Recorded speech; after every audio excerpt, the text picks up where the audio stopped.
പ്രിയമുള്ളവർ, വിശുദ്ധ ബൈബിളിനെ ആസ്പദമാക്കിക്കൊണ്ട് ഞങ്ങൾ സംരക്ഷണം ചെയ്യുന്ന ഒരു ചാനലാണ് ബൈബിൾ വചനങ്ങൾ എന്ന ഈ ചാനൽ.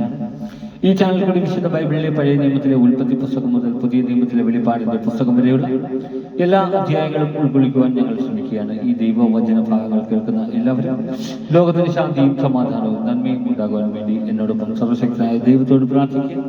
അതോടൊപ്പം തന്നെ ഈ ചാനൽ കാണുന്ന എല്ലാവരും ഞങ്ങളുടെ ചാനൽ സബ്സ്ക്രൈബ് ചെയ്യുക. സബ്സ്ക്രൈബ് ചെയ്ത് താഴെ കാണുന്ന ബെൽ ഐക്കൺ കൂടി ക്ലിക്ക് ചെയ്ത് ഞങ്ങളുടെ എല്ലാ അധ്യായങ്ങളും നോട്ടിഫിക്കേഷനായി നിങ്ങൾക്ക് ലഭിക്കാനായി ഞങ്ങളോട് സഹകരിക്കുക.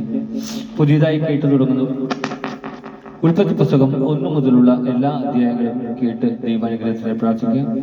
പൂർണ്ണമായ അധ്യായങ്ങൾ കേൾക്കേണ്ടവർ വീഡിയോസിൽ പോയി കഴിഞ്ഞാൽ ഇപ്പോൾ ഉൽപ്പത്തി പുസ്തകം 1 മുതൽ നിയമാവർത്തന പുസ്തകം 26-ാം അധ്യായം വരെയുള്ള ഭാഗങ്ങൾ ഞങ്ങൾ ഉൾപ്പെടുത്തിയിട്ടുണ്ട്. എല്ലാം കേട്ട് ദൈവാനുഗ്രഹത്തിനായി പ്രാർത്ഥിക്കുക.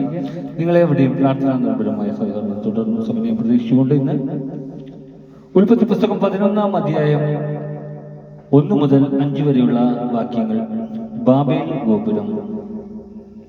ഭൂമിയിൽ ഒരു ഭാഷയും ഒരു സംസാര രീതിയും മാത്രമേ ഉണ്ടായിരുന്നുള്ളൂ. കിഴക്ക് നിന്ന് വന്നവർ ഷീനാറിൽ ഒരു സമതല പ്രദേശം കണ്ടെത്തി അവിടെ പാർപ്പുറപ്പിച്ചു.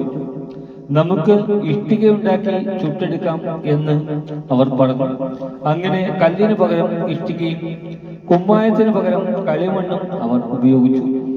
അവർ പരസ്പരം പറഞ്ഞു, നമുക്ക് ഒരു പട്ടണവും ആകാശം മുട്ടുന്ന ഒരു ഗോപുരവും തീർത്ത് പ്രശസ്തി നിലനിർത്താം, അല്ലെങ്കിൽ നാം ഭൂമുഖത്താകെ ചിന്നിച്ചിതറിപ്പോകും.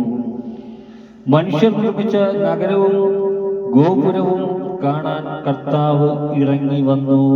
നമ്മുടെ കർത്താവേ വിശേഷിച്ചുതി.